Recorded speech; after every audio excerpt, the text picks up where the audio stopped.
I woke up in the middle of the night to the sound of something faint, like a creak or maybe just the house settling.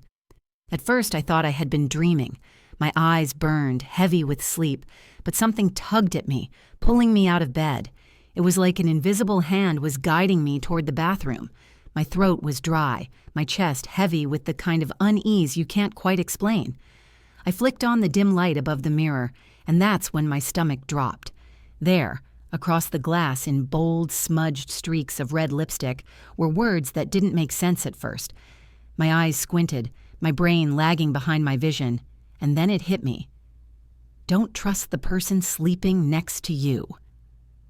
The letters were uneven, messy, almost frantic, like they had been written in a rush. For a moment, I couldn't breathe. I froze. My fingers gripped the bathroom sink so hard that my knuckles turned white. I whispered out loud as if saying the words might somehow make them less real. Don't trust the person sleeping next to me? My blood ran cold. Behind me, down the short hallway, my boyfriend Evan was still in bed. I could see the faint rise and fall of his chest from where I stood, the covers pulled up around his shoulders. His face was turned toward my side of the bed. He looked so peaceful, so harmless, his lips curled into a slight smile. And that's what terrified me most, because now, no matter how innocent he looked, I couldn't unsee the words on the mirror. My brain kept looping the warning like a song I couldn't turn off. Who had written it? Why in my bathroom? And why about him? My hands shook as I clutched the sink. My body wanted to scream, to wake him up and demand answers, but my mind whispered, "Don't you dare." I forced myself to step quietly back into the hallway, my heartbeat pounding against my ribs like a drum. The house suddenly felt unfamiliar. Too quiet, too still, as though it was holding its breath right along with me. That's when I need to pause and tell you something about me and about Evan. My name is Rachel Whitmore. I'm 28, a school counselor in a small Ohio town. People usually describe me as someone with too much heart, someone who always sees the good in people. And until that night, I thought that was my greatest strength. Evan Brooks had been my partner for 4 years. He was everything you're supposed to want: steady, smart, dependable. He was the kind of man who fixed the leaky faucet before I even had the chance to notice it was dripping. The kind of man who remembered my sister Maya's birthday when I forgot and sent her flowers from both of us. I trusted him with everything: my home, my heart, my future. I used to laugh when my dad, a retired firefighter who trusts no one, warned me not to rush into forever. He never fully warmed up to Evan, no matter how many family dinners Evan attended, no matter how charming his smile. But my sister adored him. Maya teased me every time she saw us together. "Rachel, you've found your prince. Don't mess it up." And maybe that's why I felt such a violent tug in my chest, staring at those words on the mirror. Because if they were true, if Evan was the danger, then everything I believed about my life, everything I thought I could trust, was a lie. I crept closer to the bedroom doorway, my bare feet cold against the hardwood floor. My heart hammered so hard I was certain it would wake him. I leaned just enough to see his face again. His breathing was steady, his body relaxed. That smile still lingered like some twisted secret he was keeping. The red letters burned in my mind. Don't trust the person sleeping next to you. Who had written them? Evan had been asleep beside me all night, or at least I thought he had. Could someone have broken into the house, written the warning, and left without me hearing? Or worse, had Evan himself written it, knowing I'd find it? I wanted to believe there was another explanation, but the truth was clawing at the edges of my thoughts. For the first time in years, lying next to him didn't feel safe. It felt like a trap. That's when I knew I had to act. My hands were still shaking, but I tiptoed toward the nightstand where his phone rested. If there were answers, they had to be there. And with every step, my world shifted further from love and closer to fear. Before that night, before the words on the mirror shattered everything I thought I knew, my life felt almost ordinary. Safe. Predictable in the kind of way you don't really question because you're grateful for it. My name is Rachel Whitmore. I'm 28 years old, and for the last 4 years, I've been with Evan Brooks, the man I thought was the center of my world. By day, I worked as a middle school counselor, spending hours listening to kids talk about their fears, their fights with friends, their parents' divorces. My life revolved around guiding other people through their storms, and Evan was the calm I came home to, or at least I thought he was. We lived in a modest 2-bedroom house on a quiet cul-de-sac in Ohio. White picket fence, mailbox with our names painted together on the side. Sometimes, when I pulled into the driveway after a long day at work, I'd pause just to soak it in. I had everything I thought I wanted: a stable job, a supportive partner, and a vision of the future where we'd maybe raise kids in that same house. Evan seemed perfect. He was steady, thoughtful, and dependable.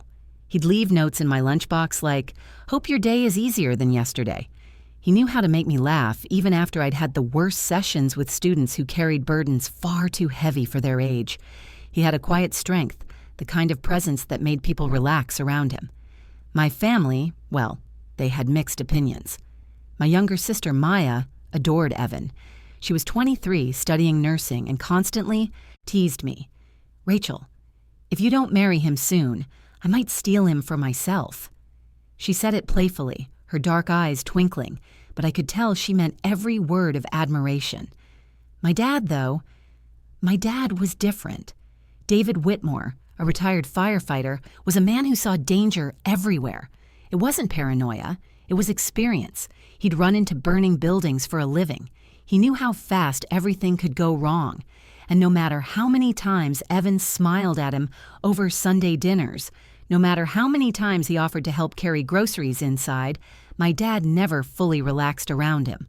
Once, after Evan left, my dad pulled me aside. He looked at me with that steady, unblinking gaze only a father can give and said, "Rachel, I'm not saying he's a bad guy, but something in his eyes. It doesn't match his smile. Just promise me you'll be careful." I had rolled my eyes then, hugged him, and laughed it off. I told him he was overprotective, that he still saw me as his little girl. He didn't argue. He just kissed my forehead and muttered, "I hope I'm wrong." At the time, I thought his words were nothing more than a father's caution. Looking back now, I realize they were a warning I never should have ignored. Evan and I had built routines together. He'd wake up earlier than me most mornings to brew coffee and scroll through his phone while I hit snooze. We'd cook dinner together, watch reruns of The Office, and talk about vacations we wanted to take. Cancun, maybe, or a cabin in the Smokies. He made the future feel tangible, solid, like I could reach out and grab it. And yet there were moments, tiny, fleeting moments, when something inside me whispered that not everything was as perfect as it looked. The times I caught him staring out the window too long after a knock at the door. The nights he said he was working late but came home with a faint smell of cologne that wasn't his. The way he always seemed to know more about my schedule than I'd told him. I told myself those were just quirks. We all have them, right? The truth is, I wanted so badly to believe in the version of him I had built in my mind. The man who fit perfectly into the story of the life I thought I was writing. That night, as I stood in the hallway staring at his sleeping face after finding those words on the mirror, every one of those small moments came rushing back. My dad's warning, my sister's blind trust, my own denial. But before the mirror, before the lipstick letters, I hadn't let myself dwell on any of it. I was too busy being grateful, too busy telling myself I had everything I'd ever wanted. And that's exactly what made the truth so devastating. The words on the mirror wouldn't leave my mind. Don't trust the person sleeping next to you. They weren't just written. They were carved into my thoughts, etched like a scar. I stood in the hallway, frozen, staring at Evan's sleeping body. His chest rose and fell in rhythm. His lips curved upward, not into the gentle smile I used to find comforting, but into something I couldn't name. That smile terrified me. I told myself it was irrational, that I was overreacting, but my body didn't believe it. My hands shook, my breath came shallow, and every instinct screamed that something wasn't right. I pressed a hand against my chest, trying to steady my heartbeat. Who had written the message? The house had been locked. No signs of a break-in.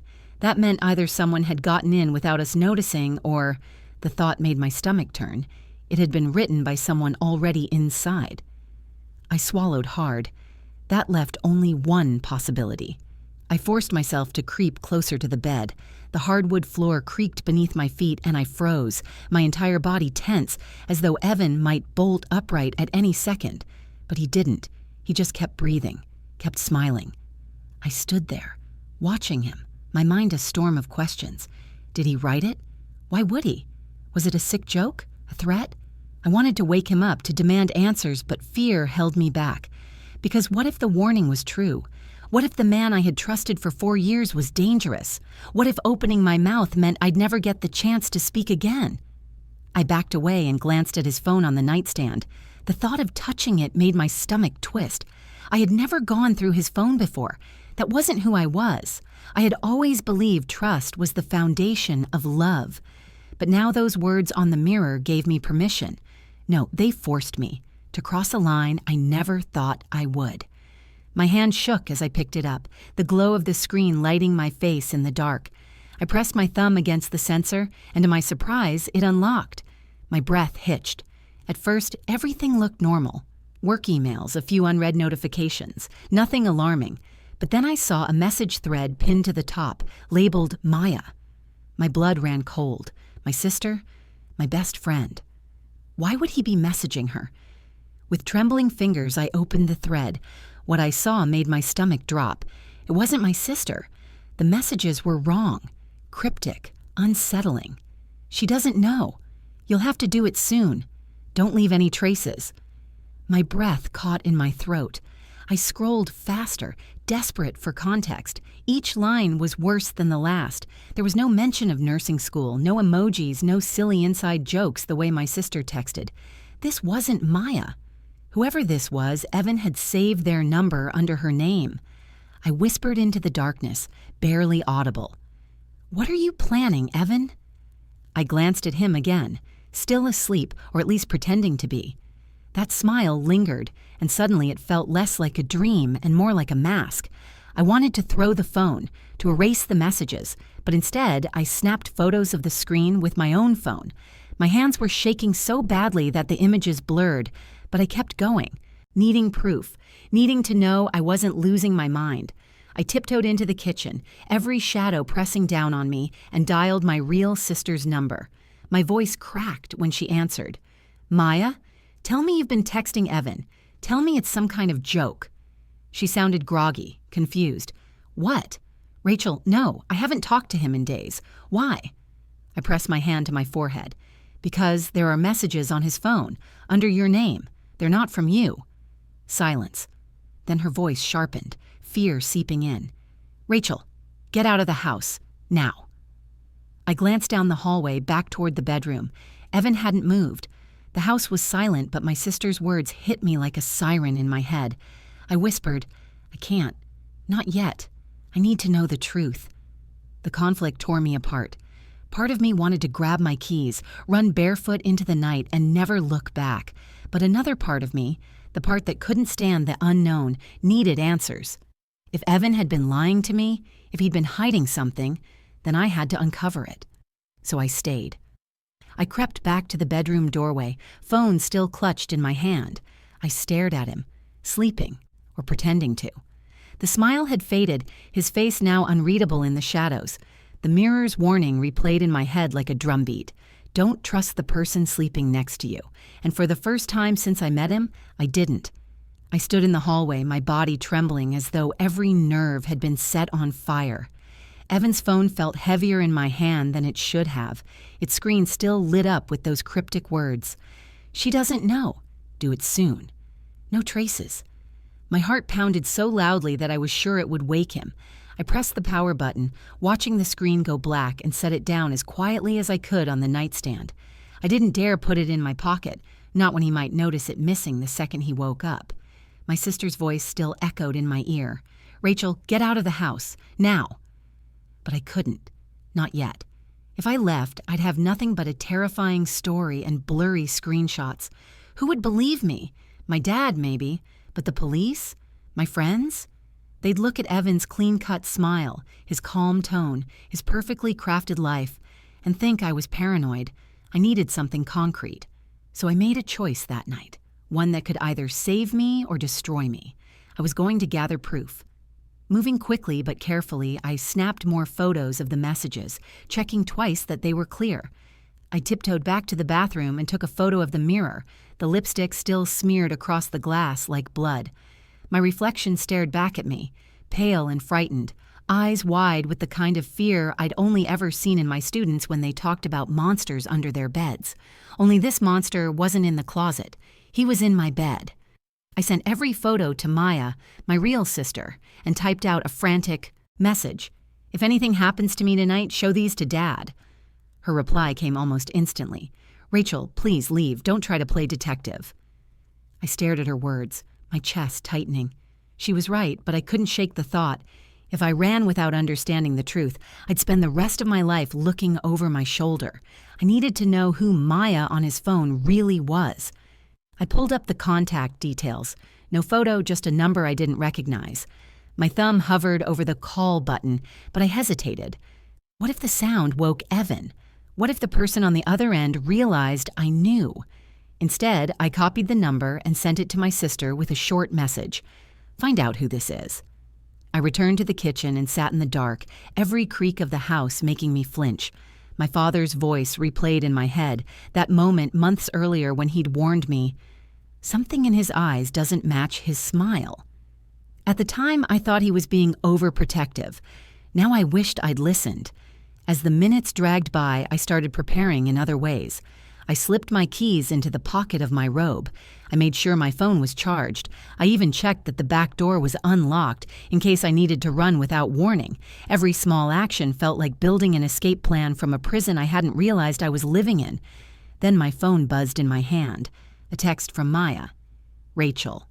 The number is linked to a woman named Claire Benton. I don't know who she is, but her social media looks weird. No photos of herself, just images of masks, fires, strange quotes about secrets." My throat went dry.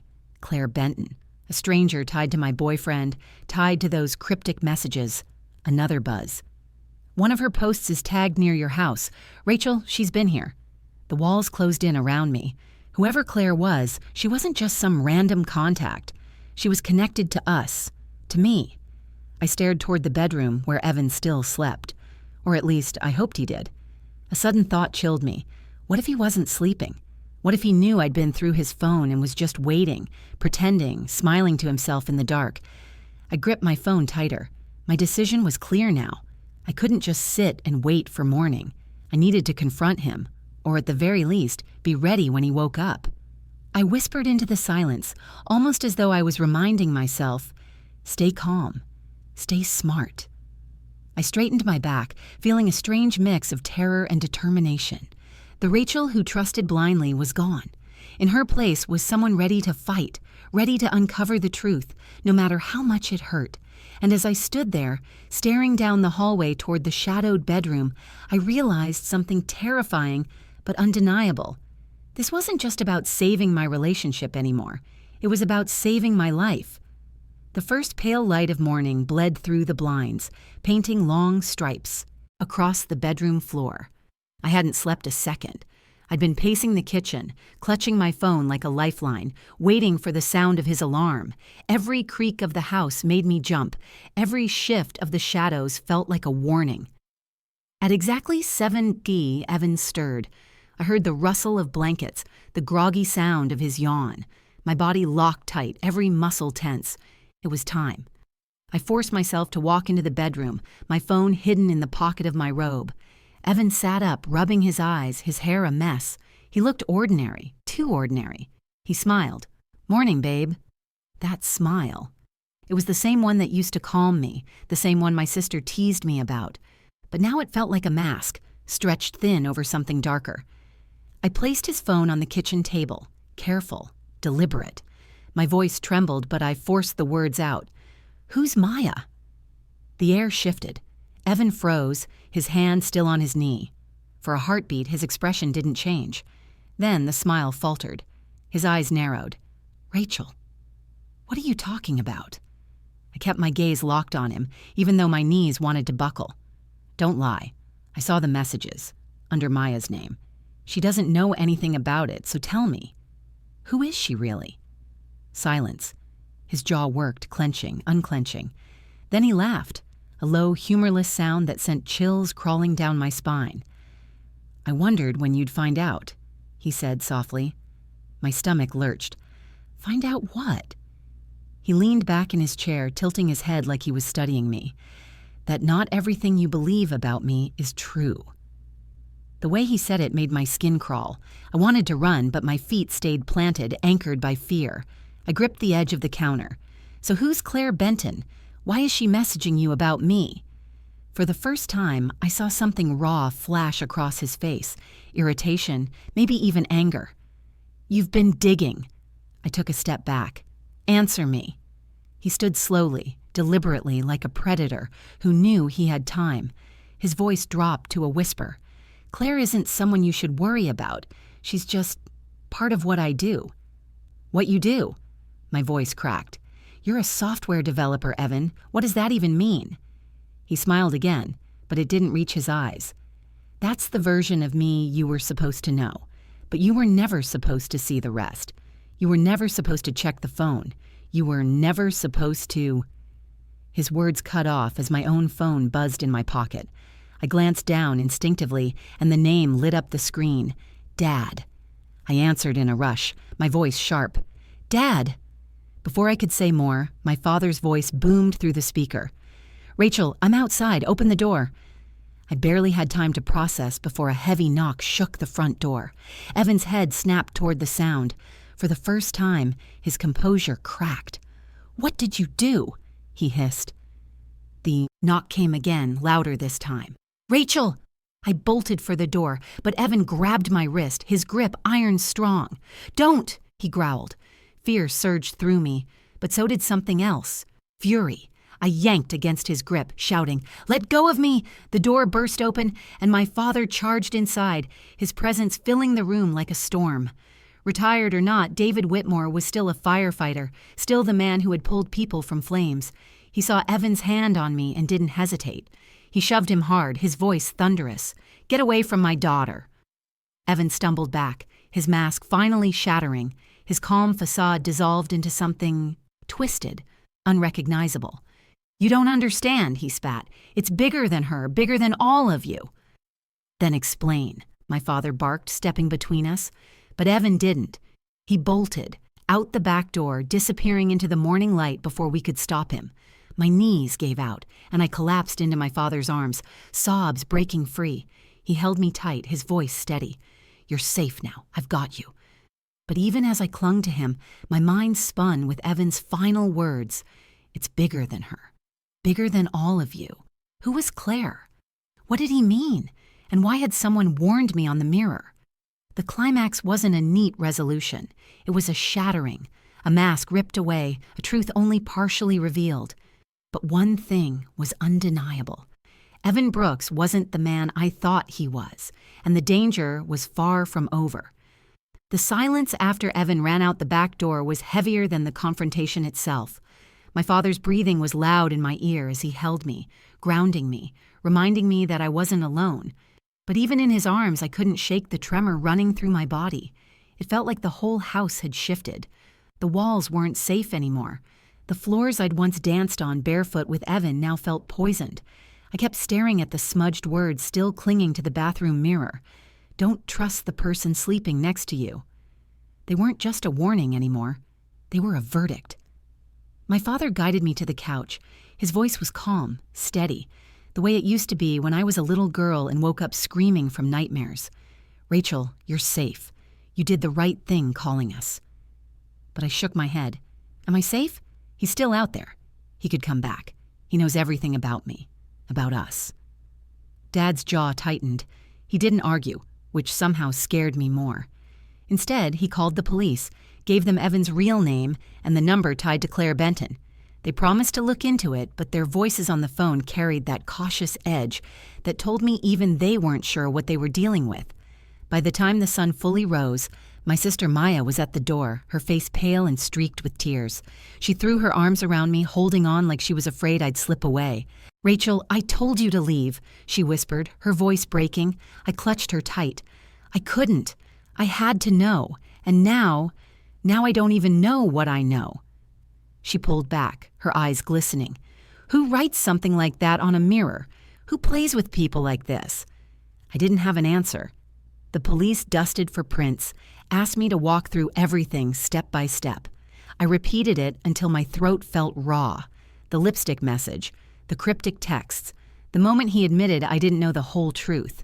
Each time I said it out loud, the reality sank deeper. The man I had trusted for 4 years, the man I thought I might marry, had been living a lie.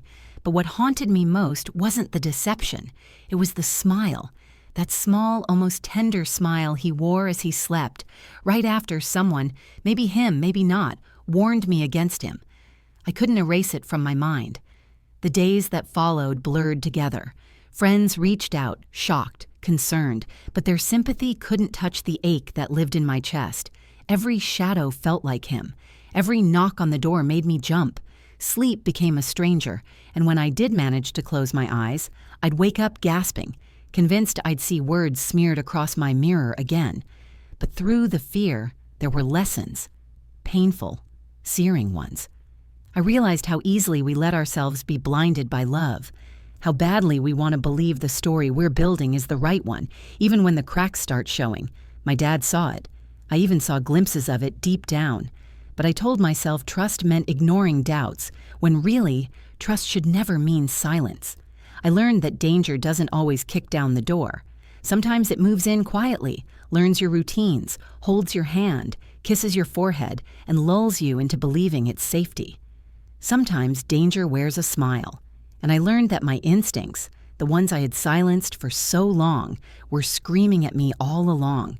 The missed calls, the late nights, the odd glances at the window. I told myself those moments didn't matter, but they did.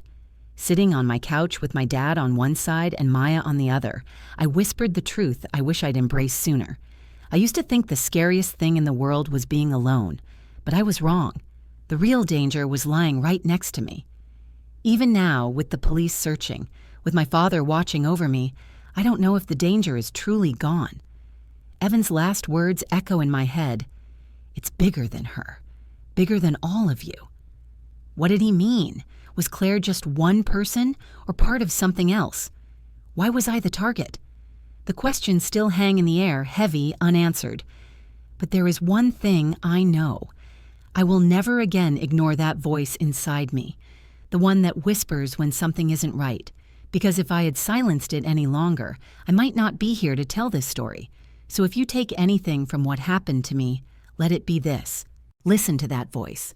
Question the smiles. Don't dismiss the warning signs just because they don't fit the story you want to believe. Because sometimes the most terrifying monster isn't the stranger in the dark. It's the person you think you love. That's the night that changed everything for me. The night I realized trust can be the most dangerous weapon in the wrong hands. I'm still living with the questions, still piecing together what Evan meant when he said, it's bigger than her, bigger than all of you. Maybe one day I'll have the full answer. But for now, I just carry the lesson. Always listen to that voice inside you, even when love tries to drown it out. If this story gripped you the way it gripped me, do me a favor.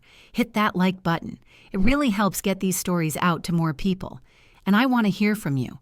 Would you have left the house right away? Or would you have stayed like I did, desperate for answers? Drop your thoughts down in the comments. I'll be reading every single one. If you think someone else needs to hear this, maybe a friend who ignores the red flags in their own life, share this video with them. And of course, if you want more stories like this, true, chilling, emotional journeys that stay with you long after the video ends, make sure you subscribe to the channel and turn on notifications. You don't want to miss what's coming next, because sometimes the scariest stories aren't fiction.